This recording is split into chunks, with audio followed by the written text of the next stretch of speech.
সন্তান কি মায়ের ডিএনএ পায়? স্কুলের জ্যামিতিতে পিথাগোরাসের উপপাদ্য আমরা সবাই পড়েছি। এই গ্রিক দার্শনিক ৫৩০ খ্রিস্টপূর্বাব্দে বললেন যে পুরুষের স্পার্ম থেকেই মানে বাবার থেকে সমস্ত গুণাবলী তার সন্তানের মধ্যে যায়। মা থেকে আলাদাভাবে কোনো গুণ সন্তানদের মধ্যে যায় না।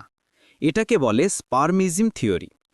এই থিওরির ভিত্তিতে প্লেটো বললেন, আচ্ছা, যদি বাবার গুণাবলী তার স্পার্মের মাধ্যমে শিশুদের মধ্যে পৌঁছায়, তাহলে বাবার বদলে যদি ভালো গুণসম্পন্ন স্বাস্থ্যবান মেধাবী পুরুষের সাথে নারীর মিলন ঘটানো তো একটা পারফেক্ট সন্তান তৈরি হওয়া সম্ভব। এই কনসেপ্টটা হচ্ছে ইউজেনিক্সের উৎপত্তি। ইউজেনিক্স হচ্ছে একটি বৈজ্ঞানিক তত্ত্ব যাতে সমাজের মেধাসম্পন্ন, শিক্ষিত, স্বাস্থ্যবান, রোগমুক্ত মানুষদের সাথে নারীর প্রজনন ঘটিয়ে সুস্থ সবল ভবিষ্যৎ প্রজন্ম তৈরি করা।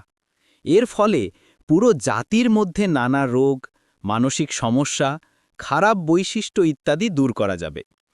এরপর সবচেয়ে বড় যে আবিষ্কারটা হল ১৮৬৬ সালে মেন্ডেল নামে এক অস্ট্রিয়ার জীববিজ্ঞানী ধর্মযাজক দুটি সূত্র ছোট একটি পত্রিকায় প্রকাশ করেন। এই সূত্রগুলি নবম-দশম শ্রেণীতে আমরা সবাই পড়েছি। এইটি মেন্ডেলের সূত্র নামে পরিচিত। তিনি সহকর্মীদের দ্বারা অনুপ্রাণিত হয়ে গির্জার সামনের বাগানে গবেষণা শুরু করেন। ৮ বছরে মেন্ডেল কিছু লম্বা মটর গাছ এবং কিছু বেঁটে মটর গাছের মধ্যে ক্রস করালেন। তাতে তিনি বুঝতে পারেন যে আমাদের যে বৈশিষ্ট্য সেগুলো বাবা এবং মা দুজনের থেকেই আসছে।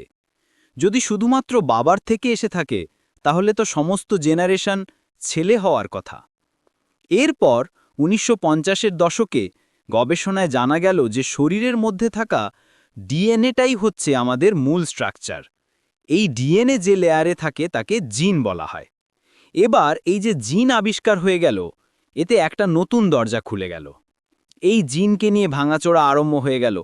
একটা জিন ভেঙে অন্য জিনে ঢুকিয়ে দিয়ে ডিএনএ রিকম্বিনেশন তৈরি হলো, যাকে বলা হয় জেনেটিক ইঞ্জিনিয়ারিং। মানুষের শরীরে ২৩টা ক্রোমোজোমের মধ্যে রয়েছে ২০,০০০-এর একটু বেশি জিন, অথচ ধান, গম এবং ভুট্টার মধ্যে এর থেকে অনেক বেশি জিন আছে, প্রায় ৩২-৩৩,০০০ জিন আছে। ১৯৭১ সালে জোনাকি পোকার লুসিফেরিন জিনটা তামাক গাছের জিমের মধ্যে ঢুকিয়ে দেয়া হলো। এতে দেখা গেল কোনো বিদ্যুৎ ছাড়াই তামাক গাছ জ্বলজ্বল করছে।